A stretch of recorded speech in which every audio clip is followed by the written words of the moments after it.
Hello everyone, आज की इस वीडियो में आपका स्वागत है। और आज हम इस वीडियो में जो डिस्कस करने वाले हैं वो करने वाले हैं सैम्पलिंग के ऊपर। ठीक है, तो रिसर्च का जो है ये बहुत ही इंपॉर्टेंट टॉपिक है और यहाँ से क्वेश्चन जो है लगभग हर बार जो है पूछे जाते हैं, तो इसलिए मैंने जो है आज जो है ये टॉपिक लिया हुआ है। अगर आप तैयारी कर रहे हैं यूजीसी नेट पेपर 1 के लिए तो आप हमारी वीडियोस को जरूर देखें। इसी तरीके से हैंड रिटन नोट्स पे मैंने हर एक टॉपिक्स पर लगभग वीडियोस बना रखी है। लिंक मैंने जो है इस वीडियो के डिस्क्रिप्शन में दे दिया है। क्लिक करके आप जो है हमारी पहले की भी सभी वीडियोस को देख सकते हैं। हर टॉपिक्स पर आपको वीडियोस मिल जाएगी कुछ इसी तरीके से। किसी प्रकार का डाउट है तो आप मुझे कमेंट कर सकते हैं। तो चलिए शुरू करते हैं। बहुत ही कम समय में जो है मैं ये टॉपिक आपको समझाने वाला हूँ। तो वीडियो पसंद आए तो लाइक जरूर करना, ठीक है, ताकि आगे भी मैं जो है इस तरह की वीडियोस आपके लिए लाता रहूं। तो देखिए, सैम्पलिंग जिसे हम हिंदी में कहते हैं न्यायदर्श या फिर प्रतिदर्श। इंग्लिश के लिए तो सही है, इंग्लिश के स्टूडेंट के लिए सिर्फ एक वर्ड है सैम्पलिंग, लेकिन हिंदी मीडियम के स्टूडेंट को जो है यहाँ पे कंफ्यूजन रहती है। हिंदी मीडियम के स्टूडेंट को ये याद रखना है कि यहाँ पर दो शब्द इस्तेमाल किए जाते हैं सैम्पलिंग के। एक होता है न्यायदर्श और दूसरा होता है प्रतिदर्श। ठीक है, तो आगे की वीडियो में मैं जो है ये दोनों ही शब्द इस्तेमाल करने वाला हूँ, ठीक है, ताकि आपको जो है क्लियर हो जाए अच्छे से। तो सैम्पलिंग का मतलब क्या होता है या प्रतिदर्श का मतलब क्या होता है रियल में। तो यहाँ पर मैंने छोटी सी एक डेफिनेशन भी लिख दी है कि जनसंख्या के अध्ययन हेतु एक निश्चित विधि द्वारा कुछ नमूनों को चुनना ही न्यायदर्श या प्रतिदर्श कहलाता है। जैसे कि आपको बोला जाए कि आप जो है किसी एरिया में जाइए और वहाँ के जो बुजुर्ग लोग हैं उनके बारे में डेटा लेके आइए। ठीक है, तो आप पूरे एरिया को तो लेंगे नहीं, ठीक है ना, तो आप किसी पर्टिकुलर एरिया के जो बुजुर्ग लोग हैं उनसे डेटा इकट्ठा करके लाएंगे। तो आपने पूरे एरिया को ना लेकर के उसकी जगह पर कुछ ही क्षेत्रों के लोगों का डाटा इकट्ठा किया, तो ये कहलाएगा सैम्पलिंग। ठीक है, तो ये चीज आपको इसमें याद रखना है, इसे हम सैम्पलिंग कहेंगे। तो इसके उद्देश्य क्या होते हैं, क्यों जरूरत होती है रिसर्च में सैम्पलिंग की, तो यहां पर मैंने वो भी लिख रखे हैं। पहला है अनुसंधान व्यय में कमी लाना। अगर आप पूरे एरिया का डेटा इकट्ठा करेंगे तो इसमें आपका पैसा जो है बहुत ज्यादा लगेगा। तो पहला जो उद्देश्य होता है सैम्पलिंग का वो होता है कि जो खर्च होगा सैम्पलिंग में वो कम हो। दूसरा, शुद्धता लाना। शुद्धता लाना जैसे कि एक्यूरेसी लाना भी जो है इसका मेन पर्पस होता है। एग्जाम्पल के तौर पे मैं आपको समझाता हूं। जैसे कि ये माना जाता है कि जितने मतलब सैंपल का साइज जितना बड़ा होता है उतनी ही संभावना कम होती है त्रुटि होने की या कोई कमी होने की। ठीक है ना, अगर सैंपल का साइज ज्यादा होगा तो जो त्रुटि है वो नहीं होगी, और सैंपल का साइज अगर छोटा होता है तो वो त्रुटि उसमें होने की संभावना बढ़ जाती है। ठीक है ना, तो ये याद रखना है आपको। तो प्रतिदर्श में शुद्धता लाना जो है मुख्य उद्देश्य माना जाता है। नेक्स्ट है दक्षता बढ़ाना। दक्षता बढ़ाने का मतलब ये है, यही नहीं कि पैसे बचाने पे फोकस किया जाए। ठीक है, अनुसंधान में कहीं ना कहीं दक्षता लाना भी इसका मुख्य उद्देश्य होता है। ठीक है, यानी गुणवत्ता, एक तरीके से हम कह सकते हैं उसकी गुणवत्ता बढ़ाना। ठीक है, और नेक्स्ट है समय बचाना। ठीक है, अगर आप बड़े एरिया को लेंगे तो आपका जो है अधिक समय लगेगा, लेकिन आप सैंपल के थ्रू अगर काम कर रहे हैं, रिसर्च कर रहे हैं, तो आपका जो है समय कम लगेगा और आपका समय बचेगा। ठीक है, तो ये उद्देश्य हो गए, 4 उद्देश्य आपको इसमें याद रखने हैं, ये आपसे पूछे जा सकते हैं। आगे जो है वो है प्रतिदर्श या न्यायदर्श के प्रकार। यहां से क्वेश्चंस बार बार बनते हैं। ठीक है, तो इसे आपको जो है ध्यान से समझना है। ठीक है ना, तो न्यायदर्श या प्रतिदर्श इसको 2 भागों में बांटा जाता है। एक है संभाव्यता प्रतिदर्श, एक है असंभाव्यता प्रतिदर्श, जिसे इंग्लिश में हम कहते हैं प्रोबेबिलिटी सैंपलिंग, और दूसरा होता है नॉन प्रोबेबिलिटी सैंपलिंग।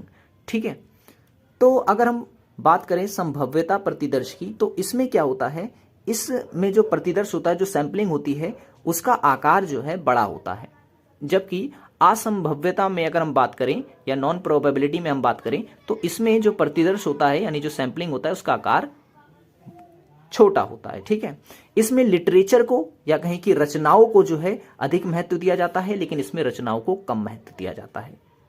ठीक है, और प्रोबेबिलिटी सैंपलिंग को हम 4 भागों में बांटकर देख सकते हैं। ठीक है, पहला है सरल यादृच्छिक प्रतिदर्श, दूसरा है व्यवस्थित प्रतिदर्श, तीसरा है स्त्रीकृत और चौथा है समूह प्रतिदर्श। ठीक है, आपसे पूछ लेता है कि इनमें से कौन सा नहीं है। ठीक है, संभाव्यता प्रतिदर्श में इनमें से कौन सा नहीं है। तो चारों आपको याद रहेंगे तो आप जो है आंसर सही से एलिमिनेट कर पाएंगे। तो सरल यादृच्छिक प्रतिदर्श क्या होता है, सबसे पहले ये समझते हैं। इसमें क्या होता है, सभी को, जैसे मान लो कोई जनसंख्या है किसी क्षेत्र की, तो उसमें सभी को बराबर चांस दिया जाता है और सबसे ज्यादा इस्तेमाल होने वाला जो सैंपलिंग मेथड है वो यही है। ठीक है, इसको दो भागों में बांट के हमेशा देखा जाता है, एक होता है लॉटरी मेथड और दूसरा जो होता है वो होता है फिश बॉल मेथड। ठीक है, तो इसमें ये आपको याद रखना है। व्यवस्थित प्रतिदर्श में क्या होता है, व्यवस्थित प्रतिदर्श में होता यह है कि इसमें सब कुछ व्यवस्थित तरीके से डेटा को इकट्ठा किया जाता है। जैसे कि मान लो जनसंख्या है, ठीक है, जनसंख्या है तो मैं आपको बता दूं जैसे कि ये 5 एरिया हैं। ठीक है, ये 5 एरिया हैं, तो इस 5 एरिया में से एक को छोड़ देंगे, यहां से ले लेंगे, फिर इस एरिया को छोड़ दिया, यहां से ले लेंगे, फिर इस एरिया को छोड़ दिया, यहां से डेटा इकट्ठा कर लेंगे। तो देखेंगे आप एक क्रम इन्होंने तय कर लिया है कि भाई डेटा जो है एक घर छोड़ के एक से लेना, एक घर छोड़ के एक से लेना। तो इस प्रकार का प्रतिदर्श कहलाता है व्यवस्थित प्रतिदर्श। ठीक है, दूसरा है स्त्रीकृत प्रतिदर्श। अब स्त्रीकृत प्रतिदर्श क्या होता है, इसको दो भागों में बांटा जाता है, एक होता है अनुपातिक, एक होता है गैर अनुपातिक। अनुपातिक में क्या होता है, हम अनुपात को महत्व देते हैं। ठीक है, यही एग्जांपल अगर मैं फिर से लूं तो इसमें यह होगा जैसे कि मान लो 2 घर से मेल का डाटा लेना है, एक घर से फीमेल का डाटा लेना है, 2 घर से मेल का डाटा लेना है, एक घर से फीमेल का डाटा लेना है, फिर 2 घर से मेल का डाटा लेना है, फिर एक घर से फीमेल का डाटा लेना है। यानी डेटा का जो रेशियो रहेगा वो 2:1 रहेगा। ठीक है ना, 2:1 का डेटा इसमें हो गया, तो ये अनुपातिक कहलाता है। और एक गैर अनुपातिक होता है, गैर अनुपातिक में क्या होता है, कहीं से 2 ले लिए हमने, कहीं से 1 ले लिए, तो कहीं से 3 ले लिए, तो कहीं से 4 ले लिए, इस तरीके से होता है। तो ये स्त्रीकृत प्रतिदर्श का हिस्सा माना जाता है। ठीक है, अनुपातिक और गैर अनुपातिक ये आपको याद रखना है। समूह प्रतिदर्श में क्या होता है, इसमें तो जो होता है किसी भी जनसंख्या क्षेत्र में जो है ग्रुप को उठा लिया जाता है। तो ठीक है, तो इसमें कोई भी उस तरीके का वो नहीं है, तो ये आपको याद रखना। ठीक है, नेक्स्ट है असंभाव्यता प्रतिदर्श, जिसे नॉन प्रोबेबिलिटी सैंपलिंग कहते हैं। ये तो मैंने इसके बता दिया। इसमें जो प्रकार हैं वो आपको याद रखने हैं, ये भी पूछे जाते हैं एग्जाम में। पहला है शौकिया प्रतिदर्श, दूसरा है सौद्देश्य प्रतिदर्श, तीसरा है कोटा प्रतिदर्श, फिर है स्नोबॉल और लास्ट का है आकस्मिक प्रतिदर्श। ठीक है, इंग्लिश में अगर इसकी बताना चाहूं आपको तो वो भी आपको याद रख लेनी है। जैसे कि शौकिया प्रतिदर्श को हम यहां पर बोलेंगे कन्वेंशनल सैंपलिंग, दूसरा है पर्पसिव सैंपलिंग, तीसरा है कोटा सैंपलिंग, चौथा है स्नोबॉल सैंपलिंग और पांचवा रहेगा आपका एक्सीडेंटल सैंपलिंग। ठीक है, तो इंग्लिश में आपको याद रखना है, इंग्लिश मीडियम के स्टूडेंट के लिए थोड़ी सी हेल्प हो जाएगी, क्योंकि वो कमेंट करते हैं कि कुछ इसके पॉइंट्स जो है वो इंग्लिश में भी लिखे जाएं। तो इंग्लिश में लिखूंगा तो फिर वो एक पेज पे आ नहीं पाएंगे। ठीक है, मैं कोशिश करता हूं कि छोटी सी छोटी वीडियो में जो है आपका ज़्यादा से ज़्यादा डेटा में कवर करा सकूं, तो इसलिए मैं हिंदी में लिखता हूं। इंग्लिश के आपके बहुत सारी वीडियोस मिल जाएंगी, इंग्लिश के बहुत सारे चैनल हैं, हिंदी के नहीं है, तो इसलिए मैं हिंदी में जो है आपके लिए जो है इस तरीके की वीडियोस लेके आता हूं। वीडियो पसंद आती हो तो लाइक जरूर कर देना, पहले की वीडियोस नहीं देखी है तो जरूर देखें। ठीक है, और चलिए शुरू करते हैं। शौकिया प्रतिदर्श यानी कि कन्वेंशनल सैंपलिंग, इसमें क्या होता है, इसमें यह होता है कि किसी भी एरिया में हम आकस्मिक रूप से लोगों को देखते हैं और बस उनका डेटा ले लेते हैं। ठीक है, अपनी सुविधा अनुसार। तो इसमें हम अपनी सुविधा देखते हैं और लोगों की सुविधा देखते हैं। ठीक है, सौद्देश्य प्रतिदर्श, इसमें क्या होता है, किसी निश्चित उद्देश्य को लेकर के हम जो है डेटा इकट्ठा करते हैं। एग्जाम्पल के तौर पर हमसे कहा गया कि आपको जो है किसी प्राथमिक स्कूल की शिक्षा व्यवस्था के बारे में जानकारी इकट्ठी करनी है, तो मैं क्या करूंगा, प्राइमरी स्कूल के बच्चे को टारगेट करूंगा। ठीक है, क्यों, क्योंकि मेरा जो टॉपिक है वो क्या है, प्राथमिक स्कूल की शिक्षा के बारे में जानकारी लेना। ठीक है, तो इस तरीके से मैं प्राथमिक स्कूल के बच्चे को लूंगा। कोटा में क्या होता है, इसमें हम क्या होता है, किसी फिक्स जो है एक तरीके से कोटा फिक्स कर देते हैं कि भाई जैसे मुझे डेटा लेना है, जैसे कि कोटा प्रतिदर्श में क्या होता है कि जैसे कि मुझे कहा गया कि भाई जितने भी जो बुजुर्ग लोग हैं उनका डेटा मुझे लेना है, ठीक है, तो मैं बुजुर्गों की ना एज फिक्स करूंगा कि भाई 60 से लेकर के 70 साल के जो लोग होंगे उन्हीं का डेटा मुझे लेना है। तो कोटा प्रतिदर्श में क्या होता है, एक लिमिट्स होती है, ठीक है ना, लिमिट्स पे जो है इसमें फोकस किया जाता है। और स्नोबॉल प्रतिदर्श में क्या होता है, इसमें दो तरीके से डेटा को लिया जाता है। एक तो होता है चेन मेथड, एक से ले लिया, फिर उससे रिलेटेड दूसरे से ले लिया, फिर से रिलेटेड तीसरे से, ऐसे हो गया।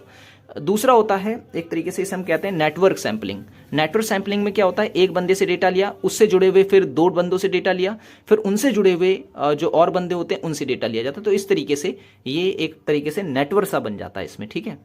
और आकस्मिक प्रतिदर्श में जैसा कि मैंने कहा कि इसमें एक्सीडेंटल सैंपलिंग होती है। जैसे कि मैंने देखा कि भाई किसी पर्टिकुलर जगह पर मुझे कहा गया डेटा लेने के लिए, और मैंने किसी पर्टिकुलर जगह पर अपने डेटा से रिलेटेड लोग देखे, तो मैं गया वहाँ पे, अचानक से मैंने उन लोगों से डेटा ले लिया उनका, तो ये कहलाएगा आकस्मिक प्रतिदर्श, ठीक है ना, ये एक्सीडेंटल रूप से होता है।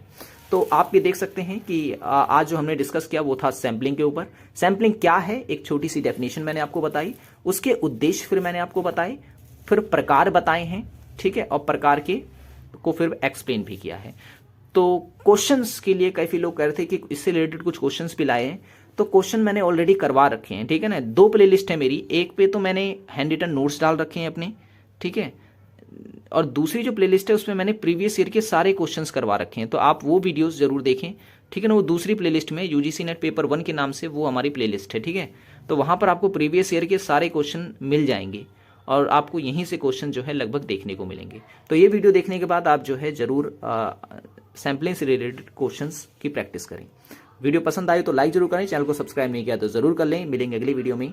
Thanks for watching this video.